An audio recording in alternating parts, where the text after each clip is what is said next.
Gente, aqui é a Luísa da equipe Vikings. Eu sei que vocês devem estar estranhando esse modelo diferente do que normalmente utilizamos, mas é porque hoje nossa convidada muito especial, infelizmente não está presente conosco, estar perto da gente, nossa cidade, mas ainda assim queremos muito gravar com ela, por isso estamos aqui numa reunião virtual para falar com a doutora Raquel Nascimento.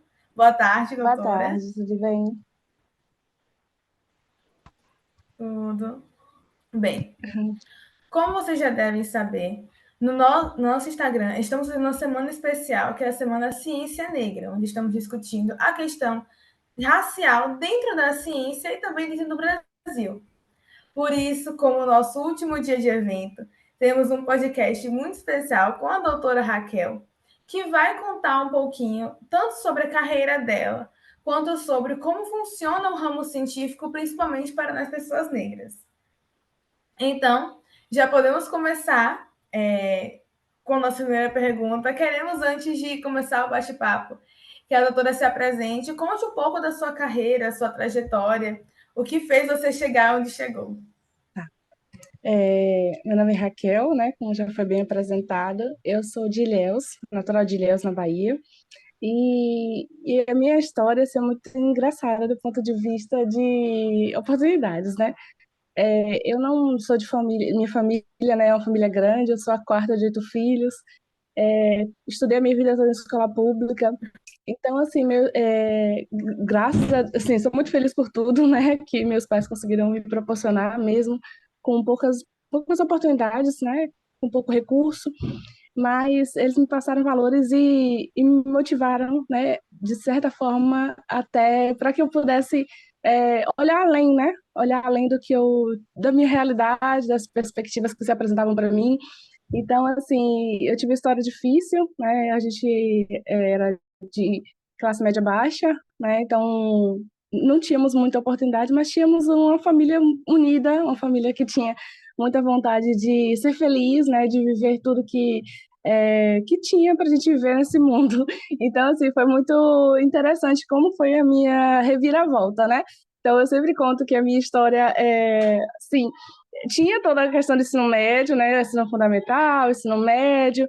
E aí eu imaginava que depois do ensino médio eu ia me casar, né? E ia ser, assim, ia me casar e seria isso a minha vida, trabalhar no supermercado, que era onde eu achava a coisa mais linda do mundo, ficar digitando na maquininha do supermercado. Eu achava lindo aquelas meninas digitando. Então, assim, tinha poucas ambições, não tinha ambição, não tinha muita, assim, não me via em muitos lugares, em lugares onde eu pisei hoje. Então, assim, eu falo engraçado desse ponto, né? Porque eu não tinha muitas perspectivas do que eu poderia viver e foi justamente o estudo e a ciência que me proporcionou isso. Porque, eu vou dar um spoiler, né? Eu não tinha muita ideia do que poderia vir depois do ensino médio, eu achava que acabaria minha vida por ali e começaria minha vida de mãe, de esposa, vida de dona de casa. Mas no segundo ano do ensino médio eu fui contemplada com a bolsa de iniciação científica júnior.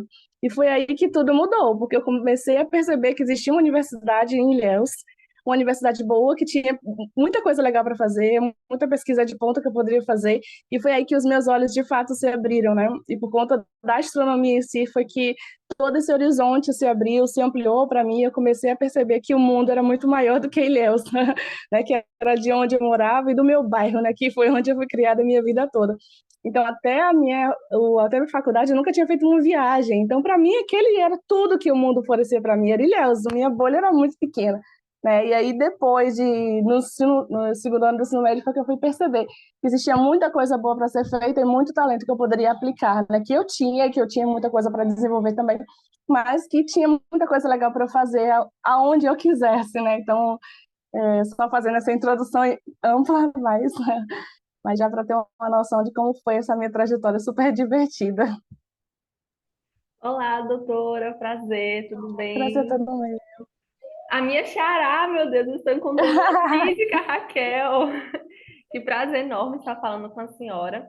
E puxando o gancho, a senhora também começou muito nova nesse ramo da física. E quais as principais dificuldades encontradas dentro, assim, no início? Você falou que começou no segundo ano, muito novinha ainda, eu acredito. Então, quais são as principais dificuldades encontradas no início da carreira? Nossa, essa pergunta é muito boa. Eu sempre me emociono quando eu falo dessa fase da minha vida, porque foi um rompimento assim de perspectiva, literalmente. Eu estava no segundo ano de ensino médio, né? Eu estava vivendo aquilo como se, assim, eu gostava muito de estudar, gostava muito de estar ali no ambiente do ensino médio, né, com os meus colegas, mas eu não imaginava que existia esse outro horizonte. E aí, quando eu fui contemplada pelo programa de iniciação científica Júnior, eu fui selecionada para fazer um estágio de um ano na universidade, e foi ali que eu comecei a ver que tinha coisas legais para ser feitas, e eu encontrei o Laboratório Nacional, o LATO, que é o Laboratório de Astrofísica Teórica e Observacional, que é um dos lugares assim que eu sou apaixonada, né? Porque foi onde a física se abriu para mim e a astronomia também. Então, eu estava no segundo ano, com 17 para 18 anos, quando eu comecei a entender o que era pesquisa e como a pesquisa era divertida, né? Como poderia, assim, me dar um significado para minha vida, porque até então eu estava ali sendo levada mesmo, né? Para que o destino, que o mundo tinha para me oferecer, mas eu não tinha ainda poder de escolha dizer, não, eu quero fazer isso. E quando eu entrei no programa de iniciação científica júnior, foi muito legal, porque eu entendi, né, que aquilo ali era algo que eu podia fazer, que eu gosto e que eu poderia um dia ser boa. Mas foi muito difícil no ano seguinte, que foi quando eu entrei no vestibular, que eu passei para o curso de física, e aí foi quando tudo de fato começou a acontecer de uma forma assim muito rápida, dinâmica, eu tinha que estar pronta. E uma menina de 17 para 18 anos do sul da Bahia, com a realidade que eu tinha, a realidade de escola pública, não tinha base nenhuma de física. Então, assim, eu sempre falo, não, em algumas palestras que eu falo sobre a minha história, como o laboratório de astrofísica foi importante até nessa lapidação da minha base fundamental, para que eu pudesse me sair bem nas disciplinas. Porque física é um curso difícil, né? Não vou mentir para ninguém. É um curso difícil que exige que você estude bastante. Eu já tinha, assim, eu estava aprendendo a estudar, mas até então eu não tinha todo o conhecimento que eu precisava para poder passar nas matérias. Então, assim, foi muito difícil do ponto de vista de correr atrás das lacunas que eu tinha no meu ensino médio. Também teve situações difíceis, né, de ouvir de algum professor de que eu não ia conseguir, né? Então, assim, foi difícil. Ao longo do terceiro ano, eu também ouvi palavras de professores que a gente fala assim, poxa, não deveria estar falando isso, mas que me disseram que não, vocês não vão passar no vestibular, então não vou nem dar essa matéria para você. Então, assim, tive muitas dificuldades no processo, mas o que eu acho mais interessante da minha carreira é que, além de eu ter meus pais como referência, eu tinha o professor André como referência de onde eu queria chegar. Então, foi aí que eu não parei mesmo, porque no primeiro semestre foi difícil, o segundo semestre foi difícil, o terceiro, a graduação foi muito difícil, porque, assim, na época que eu estava estudando, a gente não tinha o ensino estadual na Bahia estava muito difícil, porque a gente não tinha professores de exatas, a gente tinha professores de outras matérias, mas tinha professores de humanas dando aula de matemática, professores dando aula de física, então, assim, tinha período de greve, então, volta e meia, a gente ficava sem professor. Então, assim, até eu entender que aquilo que eu não estava conseguindo não era por conta da minha capacidade, e sim por conta de uma falta de conhecimento, porque não me foi oferecido, isso foi um processo muito difícil, assim, mas que passou, né? Porque, a gente está em um período de falar um pouco mais, né, sobre a consciência negra, sobre como as pessoas negras têm sofrido no nosso país, e não foi diferente comigo. Eu tive que lidar com muitos desafios, principalmente de entender quem eu sou e que eu tinha capacidade de estar ali, né? Então, assim, é muito interessante porque eu costumo falar que à medida que você sobe na sua carreira, meio que sua cor fica transparente, né? Você deixa de ser negra porque você é a única que está ali, então parece que você é igual a todo mundo, mas hoje eu percebo o quanto a gente precisa estar falando sobre isso, porque nós estamos ocupando espaços que antes a gente não conseguia ocupar, né? Hoje eu não estou mais na carreira acadêmica, eu estou no meio corporativo e a gente continua falando sobre isso. É importante a gente estar falando de políticas públicas, falando de igualdade racial, falando de igualdade, né? Porque a gente só quer isso, a gente quer ter igualdade de oportunidade para que a gente possa também mostrar o nosso melhor, né? E que a gente tem para contribuir para a sociedade. Então, foram muitos desafios, né, internos e externos, ter que lidar assim, não, naquele momento eu nunca pensei em agradar ou suprir as expectativas de outras pessoas, mas as minhas próprias. Então, assim, cada semestre foi um desafio, foi quando eu ia subindo as escadas e cada vez que eu ia subindo os degraus, mesmo com todas as dificuldades, eu ia percebendo, não, eu posso estar aqui, né? Eu mereço estar aqui, então eu vou continuar dando o meu melhor. Então foi difícil, mas quando a gente foca, né, no que a gente entende que é para o nosso futuro, né? Eu foquei, eu quero ser igual ao André, eu sempre falava isso, eu quero ser igual ao André, né? Porque ele tinha a graduação em física, acho que é astronomia, se eu não estiver enganado. Então ele tinha formação em astronomia, tinha completado o mestrado, o doutorado, o pós-doc, estava já como professor. Então eu mirei, eu falei, olha, pronto, eu quero chegar até ali. E assim foi o que foi me impulsionando para não desistir no meio do processo, porque não foi fácil, tive que ser bastante resiliente, mas a astronomia me trouxe muitos frutos, a astronomia, a física, e é uma fase da minha vida que eu falo com muita emoção por conta disso, né? Porque deu uma repaginada completa na minha vida. Eu não imaginaria que eu estaria aqui hoje, não imaginava que eu poderia estar hoje onde eu estou, né? Já conheci vários lugares do mundo por conta dessa vida acadêmica, né? Coisa que meus pais não tinham condições de me tirar, nem de Ilhéus para Itacaré, e ali do lado, né? Com a astronomia e por meio da educação, eu consegui alcançar lugares que eu nem imaginava. Então, mesmo com todo desafio, toda dificuldade, né? Ainda continua sendo uma história para que eu levante no dia seguinte e diga, não, eu posso posso percorrer esse dia, posso vencer os desafios de hoje, porque eu já percorri coisas muito piores. Bem, como a senhora mesma disse, depois desse relato, começou muito nova. E assim como a senhora, nós temos centenas, milhares de jovens negros na Tá cortando para mim. nossa região quanto no resto do Brasil, que a princípio podem não enxergar na ciência um caminho, mas que tem talento. Então, tá cortando? Agora tá voltando. Pronto, Pessoal, agora tá tá voltando. melhor? Tá melhor. Tá melhor. Pronto. Não sei se foi a minha Bem, conexão. eu acredito que seja minha, na verdade. Mas, enfim, como a senhora disse nesse relato, começou muito nova, né? Era ainda do ensino médio, e assim como a senhora, centenas, milhares de jovens negros no Brasil podem não enxergar na ciência, a princípio, um caminho para o futuro, mas tem um potencial muito grande dentro dessa área. Quais medidas a senhora acharia que seria bom para poder ajudar esses alunos, esses jovens, a ingressar no ramo científico? Os caminhos, você fala? Pode repetir só Isso, o quais finalzinho? caminhos eles poderiam escolher para poder já começar esse ramo? Perfeito. Hoje, assim, por conta do avanço tecnológico, por conta da facilidade de acesso à informação, é muito fácil você ter contato com ciência de ponta. Mesmo ainda estando no ensino médio, é possível também consultar canais do YouTube, vários canais de divulgação de ciência de ponta. Então, assim, hoje está um pouco mais fácil, né, você ter acesso a esse conhecimento do que há uns 15 anos atrás, por exemplo, onde a gente não tinha tanto acesso à informação.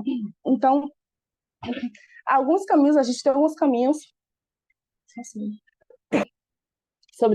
a gente está falando um pouco sobre como o jovem pode ser inserido, né, ou ter contato com a ciência do nosso país. Então, deixa a minha voz voltar. Um pouco do que eu vivi nesse trajeto, e é o que também aconselho, né? Quando eu também não tinha noção de que a ciência era algo que eu poderia fazer, né? Porque a gente tem aquela noção de que o cientista ele é uma pessoa que está distante da gente, é aquela pessoa que fica isolada no canto, né, que gosta de ficar ali fazendo pesquisa e diz eureka quando descobriu alguma coisa. Então, a maioria dos jovens, pelo menos eu tinha essa visão de que o cientista ele era um cientista maluco, aquele cabelo para cima, né? Então, assim, que era completamente antissocial. Mas hoje a ciência está em tudo quanto é lugar. né? Então está muito mais acessível, está desmistificado que a ciência era só para esse tipo de pessoa, para esse nicho, né, dos super gênios. Não, uma cientista, eu lembro de uma fala do Einstein, se eu não me engano, que é inteligência, né, ou sim, sucesso, é 90% de trabalho e 10% de genialidade. Né? Então, assim, nem tudo é você ser gênio, mas muito do que você tem para colocar como esforço para poder chegar em algum lugar ou ter sucesso naquilo que você faz, né? Então, fazer ciência, alguns caminhos para fazer ciência. Se você deseja fazer ciência como profissão, né, como algo para a sua carreira no futuro, eu sempre digo, se você está no ensino médio, você pode começar com seus colegas, também fazendo alguns pequenos núcleos, mas também se associando a uma universidade. Justamente nesses programas, né, de iniciação científica júnior, semana de física, se for aberta para a população, poder ter contato com esse ambiente, que é um ambiente nato para fazer ciência. Né? Hoje, a ciência no nosso país é feita majoritariamente nas universidades. Então, um caminho que eu sugiro, né, se você deseja fazer a ciência mais pura, né, as ciências exatas, é ir pelo curso de física ou fazer algum curso das áreas de exatas, de química, né, ciências biológicas, onde você pode ter contato no futuro com uma ciência mais pesada. Mas também a gente tem também observatórios ambulantes, né, a gente tem astrônomos amadores, a gente tem pessoas que estão fazendo ciência de forma mais assim, mais suave, né, no dia a dia. Então, se juntando com esses pequenos núcleos, até chegar o seu momento de entrar na universidade, poder fazer um curso de física, um curso de exatos, ou um curso, porque ciências humanas é outro, assim, tem também esse nicho, né, que dá para fazer ciência política. Então, tem alguns caminhos que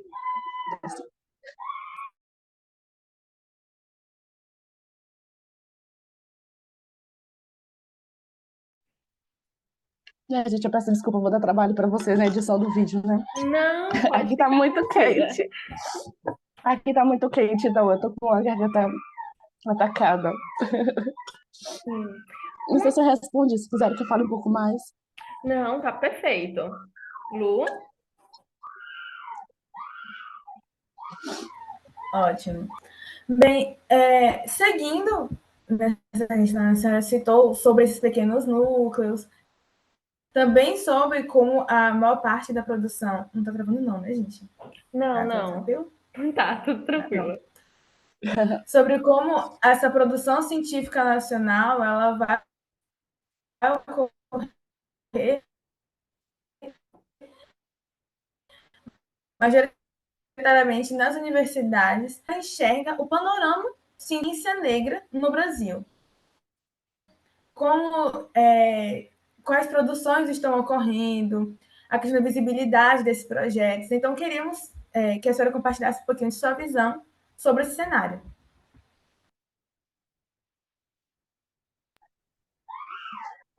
Então, com relação, eu acho muito bacana, né, o movimento que tem crescido com relação à participação da população negra, né, tanto na ciência como nas diversas áreas.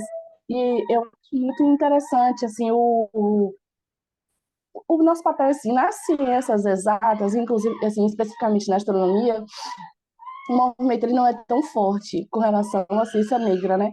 A gente vê cientistas políticos se levantando, né?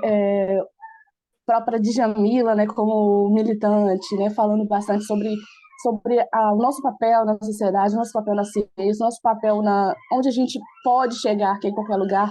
Então, eu vejo muito nessas áreas, principalmente das áreas de humanas, esse levante. Na astronomia, a gente está um pouquinho atrasado, né, porque a ciência ela tem entendido que por muito tempo a gente estava muito preocupado em somente publicar artigos, somente formar alunos, formar estudantes, formar cientistas para que pudesse, né, fazer ciência de ponta, para que pudesse alcançar, chegar em outros países, ser competitivo. Então, essa pauta ela ficou um pouco atrasada pelo menos na área de exatas, e falo por conta de experiência própria, porque não se é falado nos corredores ou ter pautas específicas para discutir essa questão. Então, hoje nós estamos começando. Tem algumas pessoas que estão dedicadas a falar um pouco mais sobre isso, fazer esse recorte de cientistas que são negros, justamente para que a gente possa falar de equidade, né? De falar não só falar da questão do racismo, falar de discriminação, mas também falar de equidade, de quanto a gente pode ter de diversidade no meio acadêmico também, né? Então, assim, fazendo esse recorte com relação ao nicho que eu tô que eu estava mais inserida, eu vejo como a gente tem muito ainda para fazer. Já tem feito muita coisa, mas ainda tem muita coisa a ser feita. Mas o que tem acontecido no nosso país é um levante muito interessante, né, de pesquisadores negros que têm entendido, que têm estudado o papel do negro na sociedade, por que nós hoje somos majoritariamente somos a maior população do país e que é uma população majoritariamente pobre, né, entendendo exatamente qual é a raiz do problema, né, como essa semana nós recebemos a Jamila no nosso trabalho justamente falando sobre isso, né, sobre como após a abolição da escravatura a gente não recebeu pouquíssimos benefícios, né, não tinha emprego para a população negra, então a gente ainda continua atrasado com relação a isso, né, e só o fato de estar sendo muito mais falado, de ter se preocupado num período de consciência negra ou ao longo do ano, né, ter pautas que falem sobre diversidade, sobre equidade, né, isso já é um sinal de que algo está acontecendo.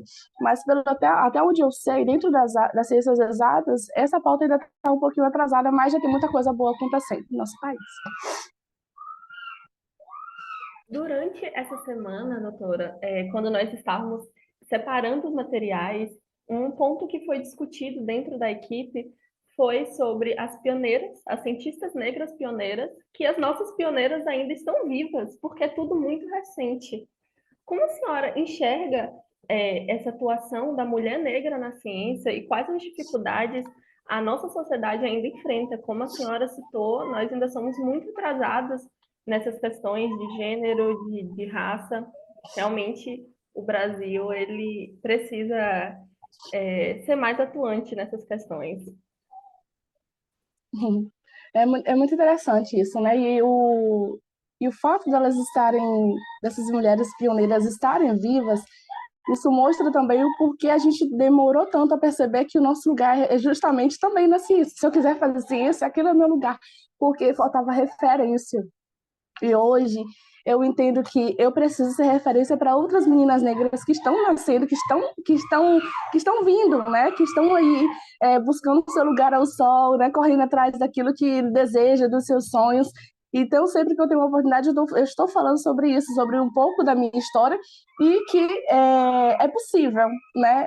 Eu não falei tudo o que eu fiz ao longo da minha carreira, mas eu fiz a graduação em Física, mestrado em Física e doutorado em Astronomia. Depois eu fiz um pós-doutorado de 4 anos e meio no Laboratório Nacional de Astrofísica e ao longo desse período fiz um intercâmbio no Chile, passei um tempo na Alemanha e também no México. Então, assim, por meio da ciência, né, por meio das oportunidades que nos são dadas, a gente abraça e realmente mostra por que a gente veio.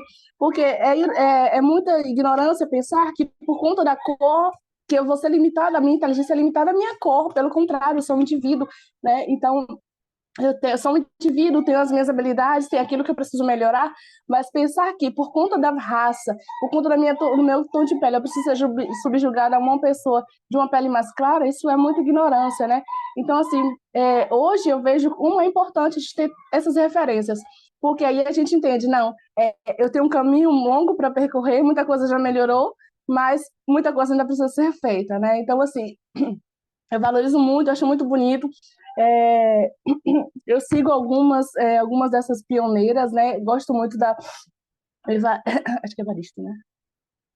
Algumas pessoas que eu tenho referência, eu vou falar o nome que eu tô um pouquinho nervosa, então vou esquecer. A Lila de Jamila, tem outras mais recentes, né? A Carla Cotirene, que eu gosto muito, né? Então, assim, são esses mais recentes, né? Algumas pesquisadoras negras, as próprias professoras da UESC, né? Professora Raquel, professora Flávia, eu tenho muitas referências que tem assim, me mostrado, cara, como nós podemos contribuir com a sociedade, né? E assim, é muito triste saber que por um determinado período da sociedade a gente não pode contribuir somente por conta do nosso tom de pele, né? Ou por conta de entender o que a gente pode servir, né? Então, assim, eu acho muito interessante ter essas referências, é importante ter, né? E por isso que eu continuei em muita coisa na minha vida, né? Então, hoje eu percebo também que eu não desisti justamente por isso, porque eu sabia que eu poderia ser referência para outras pessoas, né? Então, eu acho muito lindo, né? Apesar de que também é um pouco triste saber que elas estão vivas, né? Porque é justamente recente, mas que pelo menos começou, né? A gente não está parado no tempo, a gente está realmente mudando nossa sociedade, né?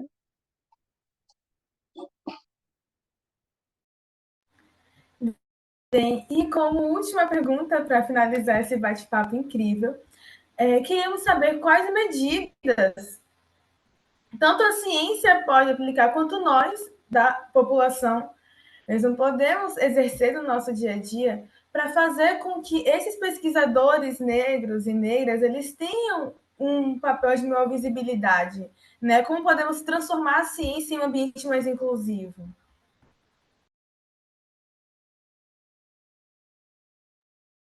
É a pergunta de US$ 1 milhão.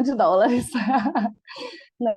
Eu entendo assim que, assim como a gente tem percebido e pensado sobre como facilitar até mesmo o dia a dia da mulher no mercado corporativo, né? A gente tem falado sobre não ser interrompida, né? Permitir que fale, né? Então assim, escutar, né? Principalmente para o homem, né? Escutar, não interromper uma mulher falando, né? Então assim, tem todo o manual de conduta, mas eu acho assim que é pensar que é a luta de todo mundo, né? A gente precisa fazer uma reparação histórica mesmo, né? Então, a gente fala do racismo justamente por conta de uma época onde a gente foi subjugado por uma outra raça, obrigado a ter fazer trabalho escravo, né? Então, apagar toda a nossa história, nossa origem. Então, você sai de África, né? De um país, de um continente para ir para um outro continente, um outro país, colonizar aquele lugar, né? Obrigar a trabalhar, se produzir, construir um país, e mesmo assim o seu lugar é um lugar específico, né? Então você não deve ser inserido na sociedade, você não deve participar de ter direitos trabalhistas. Então assim, foi uma situação muito complicada que nosso país viveu. Então hoje a gente precisa entender que é um papel de todo mundo fazer essa reparação. Assim como a gente pensa, né, como os judeus eles foram massacrados, né, foram exterminados, e a gente se compadece a mesma coisa. A gente tem que pensar que foi um período difícil, onde a população negra precisou se reerguer, né, nas periferias, lutando contra o próprio... Porque o racismo ele não só tira oportunidades, mas ele tira também algo de você que é um pouco da sua essência. Você já não se vê como pertencente de determinados lugares. Você entende que, não, eu estou esperando que alguém me dê alguma coisa, sendo que não, eu posso como ser humano, como indivíduo, eu posso ter direito, eu tenho direito a viver, eu tenho direito a ser bem-sucedido, aí eu falo ter direito a viver porque a gente sabe que a população negra é a que mais morre nesse país, né? Então, assim, a gente, todo mundo precisa entender que precisa fazer o seu papel, que é justamente entender que a cor não limita a pessoa, a cor não vai dizer que aquela pessoa é uma bandida ou que ela não ter as qualidades para aquele determinado emprego, ou que ela é assim ou que ela é assado. É entender que aquele é um ser humano diferente, porque o tom de pele é diferente, mas é um ser humano que tem a sua individualidade e precisa ser respeitado, e ter oportunidades iguais.